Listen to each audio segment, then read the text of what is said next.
An intense fear of germs, constant hand washing, or continually checking to make sure lights are turned off. Many people with obsessive compulsive disorder, or OCD, suffer from similar symptoms. Elizabeth McIngvale knows how it feels. She joins us with a first-hand feel of it, I guess. Now, how long have you been diagnosed with this? I was diagnosed at the age of 12, so about 6-7 years ago actually, and I've suffered probably my whole life, little symptoms here and there, but it really got apparent between 11 and 13. And what were those symptoms that you began to notice in yourself, or that maybe your family noticed that you were doing? It started off with just a lot of hand washing, fear of germs, not wanting to touch things, and then it got to the point where I was in my bedroom and I would take out my clothes and all of my items in my closet and arrange them on my floor a certain way. That was a lot of symmetry issues, things that we didn't know was OCD.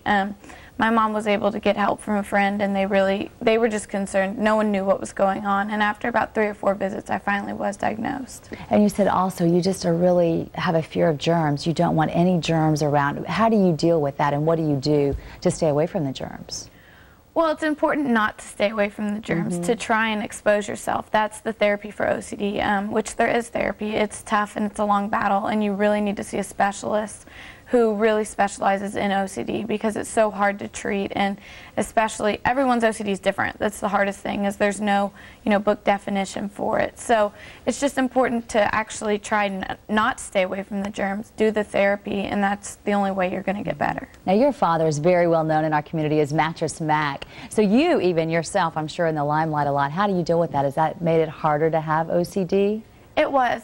When I was younger and I was first diagnosed, it was really hard. I think I was nervous to even talk to my family about it, and that's why I hid it from them for so long. I mean, my hands would be cracked and bleeding, and I would make up lies like I must be allergic to the soap, and there was things I always did because I was afraid, and I wondered what my parents or my dad would think. But I'm so thankful to have the family I do, and it's actually been such a blessing that my family is in the limelight, because I've been able to go out there and talk about it and make a difference in the world of OCD and mental illnesses. Well, you're very involved in a lot of organizations, aren't you? Tell me about a few of those real quickly. I am. I'm the national spokesperson for the Obsessive Compulsive Foundation. You can go to ocfoundation.org, and I also run my own nonprofit organization, peaceofmind.com, and the project I hold most dearly to my heart is I run a support group twice a month at Westside Tennis Club here in Houston, and it's just so important to me. I'm able to see people come and make a difference in their lives, and whether they keep coming back or they leave, it's really changed them and changed their life forever. All right, Elizabeth McIngvale, thanks for coming in. We really appreciate talking to you. No problem. Thank you.